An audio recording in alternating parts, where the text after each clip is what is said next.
За баярлалаа. За ерөнхий сайдын хийх мэдээлэлтэй холбогдуулан иргэдийн үлдсэн асуултыг асуух дэгтэй байгаа. За иргэн үлзий батаас дараах асуултуудыг асуусан байна. За үндэсний баялагын сангийн тухай хуулийг бол дэмжиж байгаа. За Сингапур, Норвеги, Сауди Араб, Казахстан шиг Монгол улс болох ёстой.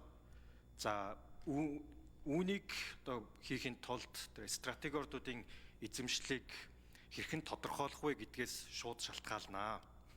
За тийм учраас их тодорхой гэдэн асуулт тавьсан байна. За асуулт нэг бол тодорхой ордыг стратегийн ашиг бүгд бүхий ашиглалт хамтналын ордод хамруулах тухай улсын хурлын 2007 оны 27 дугаар тогтоолыг дурдаад за үүндээ яг ухаан удаг ордын стратегийн ашиг бүгд бүхий ордод авах энэ эндээс төр ямар хувь эзэмших вэ? Засгийн газар энэ дээр ямар шийдэлтэй вэ?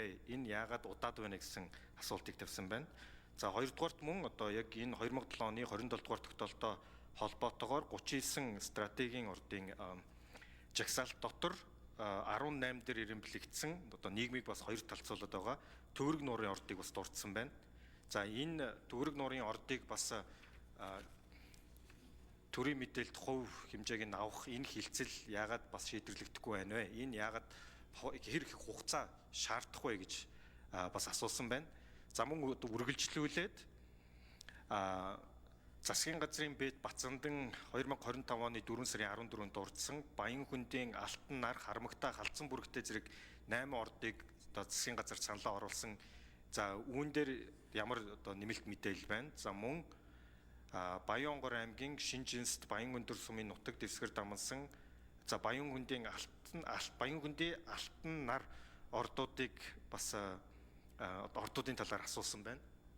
За мөн хоёрдугаарт энэ нэмэлт ордуудаас гадна за стратеги ордын газрыг анхнаас нь стратеги ордын жагсаалд оруулахгүй байх зорилгоор албан тушаал эрх мэдлээ уруулан ашиглаж жижиглэн олон хуваах юм болцсошгүй эрсдэл байна. Үүн дээр ямар байр суурьтай байгаа гэж хоёр багц асуултыг за иргэн үлзий бат асуусан байна.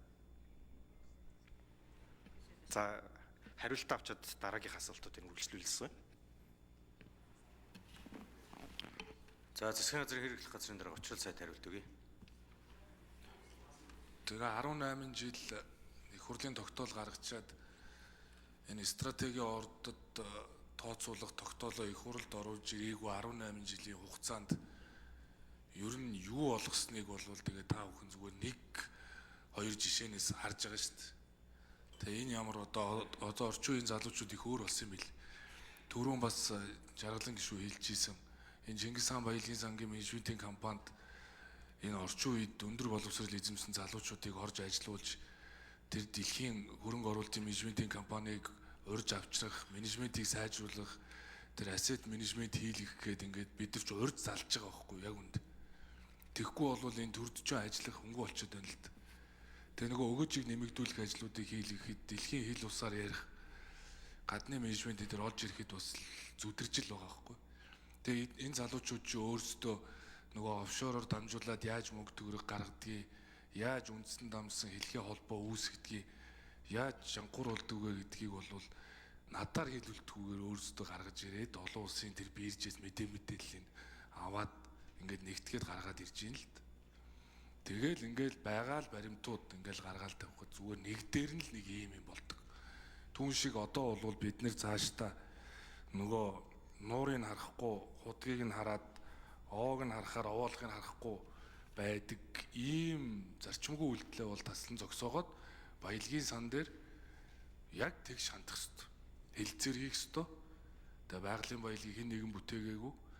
Ингээ бүгдтэй тэгш сайхан хэлцээр хийгээд ингээд асуудлаа шийдэх юм бол баялагын сангийн хуримтлал нэмэгдэнэ л гэж ойлгож байгаа. Тийм учраас бүгдэд тэгш хандъя гэдэг энэ зарчмаар энэ баялагын сангийн хуулийг хэрэгжүүлэх гээл ажиллаж байгаа. Тэгэд энэ хүрээндээ асуудлаа шийдээ явна. Тэгээ бид нэг зүйлийг ойлгох ёстой. Тэгээ одоо тэнд хэрвээ янз бүрийн одоо энэ орд газрууд энэ байгалийн баялаг дээр одоо хуулийн хариуцлагатай асуудал байвал татвараас нуугдсан тэр офшороор дамжуулсан янз бүрийн асуудал байвал тэрийг хуулийн байгууллага тогтооно. Бусдаар бол тэр баялагын сангийн хэлэлцээр тусдаа асуудал. Бүгдд нь тэгш хандна. Их хурлд одоо оруулж ирнэ. За тэгээд асуудлаа хамтаа шийдэв. Хуулийн хариуцлагын асуудал бол хуулийн байгууллага.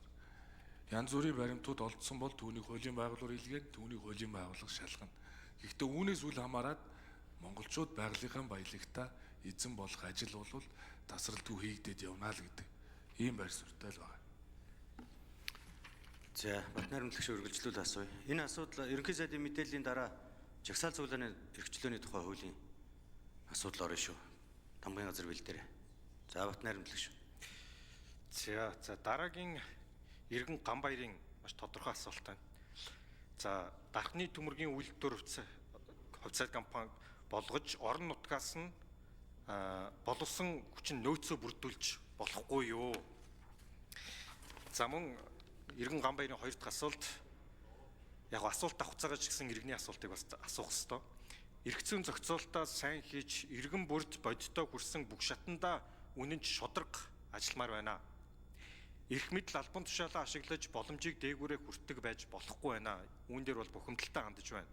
Иймд тэгш хүртээмжтэй зохицуулт хийх талаар бас илүү дэлгэрэнгүй бас тайлбарлаж өгөөч, бодлоо хэлээч гэсэн ийм хоёр асуултыг Иргэн Ганбаяр асуусан байна.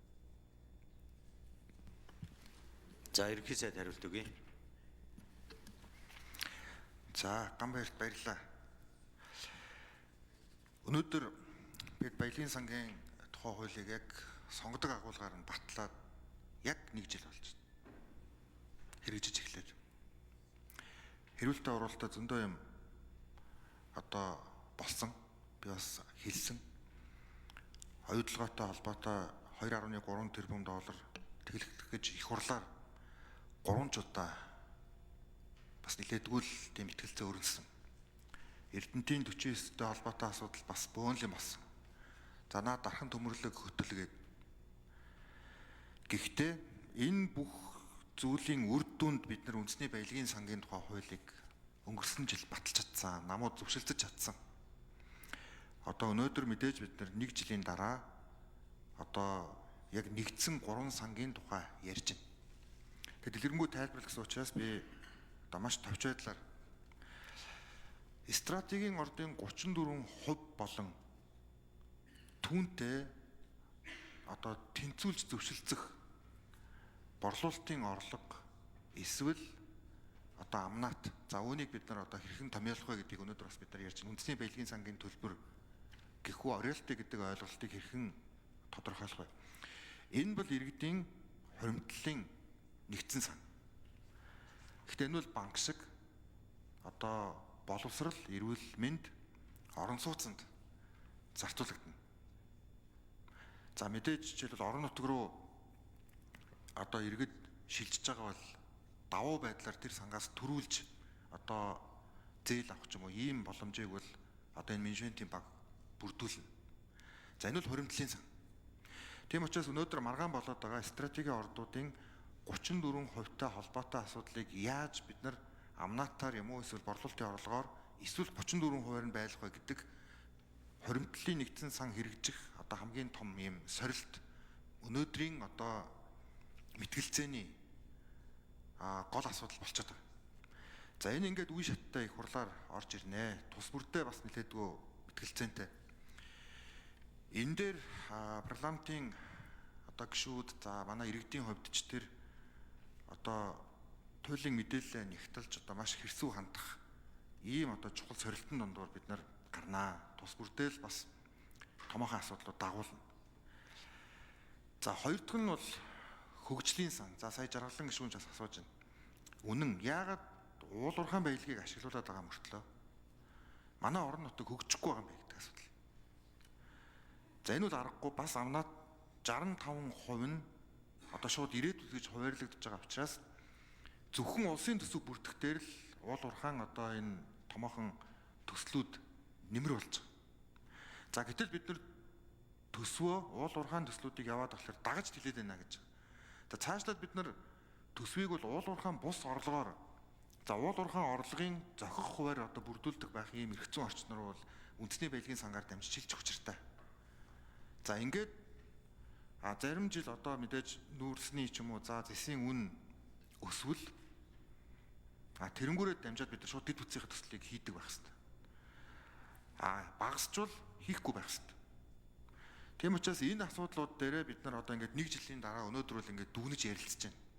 Одоо цаашлаад засгийн газар дээр дүгнэж яриад бас бүлгүүд дээр танилцуулаад ингээд одоо тодорхой бас хэд хэдэн юм эрх зүйн орчныг өөрчлөх нь бол зүйтэй юм а гэж үзэж байгаа. За энэ үл ингээд хөгжлийн сан. Зарчим нь бол иргэд орон нутаг уулуурхайн төслийг дэмжиж байгаа бол төрүүлж өгчих зарчим. За энэ үл одоо бас одоо олон нийтийн дэмжлэгтэй байх тал дээр бол туйлын чухал юм а гэдэг. За мэдээж ирээдүйд хатгалагдах ирээдүйн өв сан, ирээдүйн өв сангийн арвижуулах менежментийг илүү боловсронгуй болох асуудал. Энэ гурвын нэгдсэн менежментийг үндэсний баялагын сан гэж нэрлэж байгаа. Тийм учраас бид нар үндэсний баялагын сангаа хамгаалах учиртай хуулиар хэрэгжүүлэх ёстой. Хилцлүүдээ хийх ёстой. Тэгээд баялаг үндсэн хуулийн дагуу өнөөдөр ба ирээдүйн иргэдэд иргэдийн сайн сайхан амьдрахад асуудлаа шийддэг байх ёстой. Ягагтгүй л экспорт 90% учраас.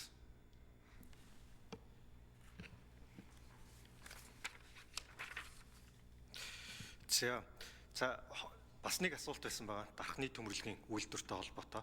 Тэгээ энийг бас жоохон дэлгэрүүлмээр байна. Дархны төмөрлөгийн үйлдвэр гэлтгүй ер нь энэ төрийн өмчит компаниуд за тэр дундаа хамгийн том орлогыг бүрдүүлэгч бол дандаа уулуурхаан компаниуд байгаа. Тэгэхээр нэгсэндээ газрын баялагийг ашиглаж байгаа төрийн өмчит компаниуд бол орлогын дийлэнхийг бүрдүүлдэг. Тэгэхээр энэ төрийн өмчит компаниудын одоо ил тод байдлыг хангах, илүү одоо сайн засаглал руу шилжүүлэх энэ процесс бол өөрөө үндэсний баялагын сангийн хууль хэрэгжихтэй шууд холбоотой. Тэгэхээр энэ үндэсний баялагын санг за тэр дундаа энэ дэр бас нэг одоо конфликт гараад байгаа юм л та. Одоо жишээлбэл бид нэр Temasek гэх жишээ авдаг. Temasek гэхдээ энэ бол төрөмчт компаниудын нэгдэл. За олон улсад бол Sovereign Development Fund буюу одоо монголоор орчуулах юм бол хөгжлийн сан гэсэн концептээр явж байна. Тэгэхээр орлого хэн бүрдүүлж гин, орлогоо сайн бүрдүүлж чадсан уу? За тэгэх юм бол биднэрт хуваарлт байна л гэсэн үг.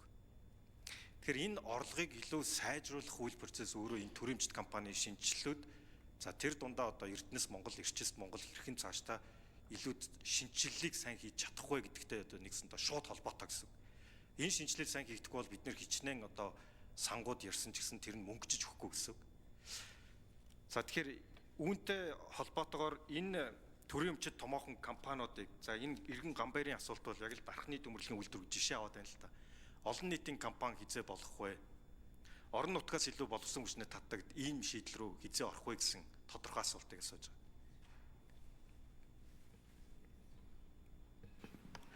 За учрал сайд хариулт өгье. За уулуурхаан компаниуд бол Эрдэнэс Монгол нэгдлийн дор үндэсний баялагын сангийн хуулиараа төвлөрсөн. Эрчист Монгол буюу уулуурхаан бус төрийн өмчит компаниудыг мөн Эрчист Монголын дор нэгтгэсэн. Энэ бол ерөөсө бүтээмж нэмэгдүүлэх зорилготойгоор л ингэж хоёр одоо нэгдэл бий болж байгаа гэсэн үг. Тэгэхээр энэ хоёр нэгдэл бол цаашдаа юу хийх вэ гэхээр ер нь бид нар баялагын сангийнхаа хуулийн концепцийн хүрээнд энэ хөгжлийн сан буюу хөрөнгө оруулалт хийдэг, томоохон төслөө санхүүжүүлдэг, ашиг орлогоо нэмэгдүүлдэг, төсвөөс одоо гадуур ийм одоо төслүүдээ санхүүжүүлдэг ийм нэгдлийг л бий болгож байгаа. Тэгэхээр энэ нэгдлүүд бол цаашдаа ер нь бол баялагын сангийн хуулиар Эрчист Монголч гисэн өөрөө ногдол ашигынхаа тодорхой хувийг баялагын сандаа төвлөрүүлдэг болж чадвал ашиггүй компаниуд бол одоо шаардлагагүй болно гэсэн.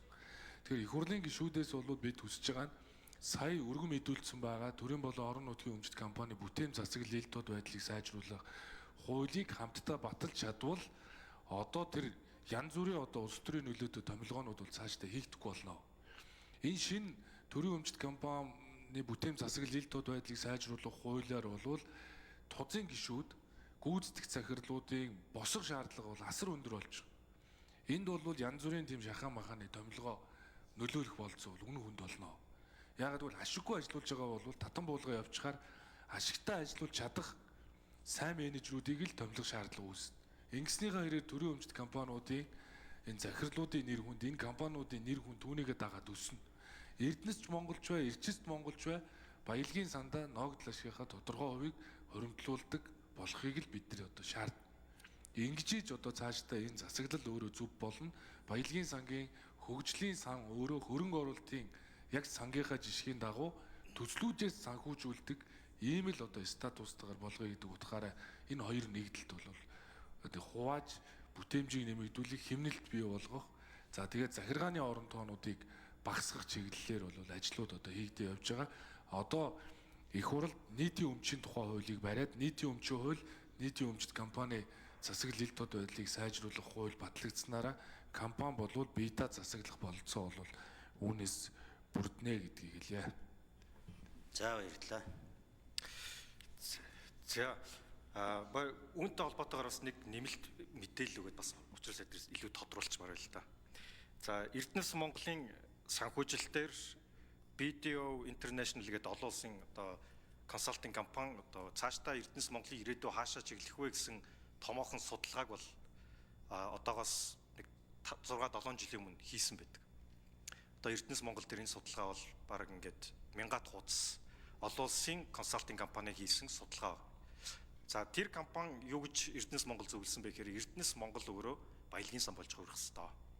За тэр дундаа хөгжлийн сан болж дотоод портфолио компанитай эннийхээ олон улсын баялагын сангийн одоо Сантьягогийн зарчмаас эксвэлээд хэрэгжүүлээд явах ёстой гэсэн одоо зөвлөгөөг өгсөн байдаг л да. Тэгэхээр одоо сая нэгэнтээ ерөнхий сайд бас энэ хилцлүүд явахын хажуугаар баялагын сангийн энэ концепт, энэ бүх зүйлээ маш ойлгомжтой болгох ёстой, нэмэлт өөрчлөлт оруулна гэж байгаа бол одоо бид нэр энэ 3 сан дотор тэр дундаа хөгжлийн сангийн яг олон улсын зарчим руу шилжүүлэх нь бас зүйтэй гэж бодож байгаа юм л та.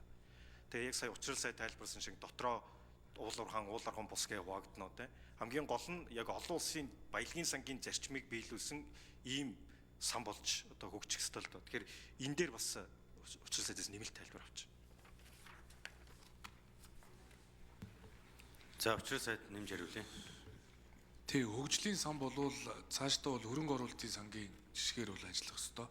Одоо бол хуулиараа Эрдэнэс Монгол бол баялагын сангийн орлого төвлөрүүлж байгаа хуулийн этгээд ер нь бол цаашдаа баялагын сангийн орлого төвлөрүүлэх бол нэг чиг үүрэг, нөгөө чиг үүрэг нь бол улс орны хэмжээний энэ томоохон төслүүдэд санхүүжүүлээд түүнийхээ хариуд ашиг орлого нь нэмэгдэж байдаг. Энэ одоо хэлбэр рүү орхон зөв юм а гэж ингэж үзэж байгаа. Зүгээр баялагын сангийн хуулийнхаа дагуу мэдээж хилцээрүүд бол явагдана.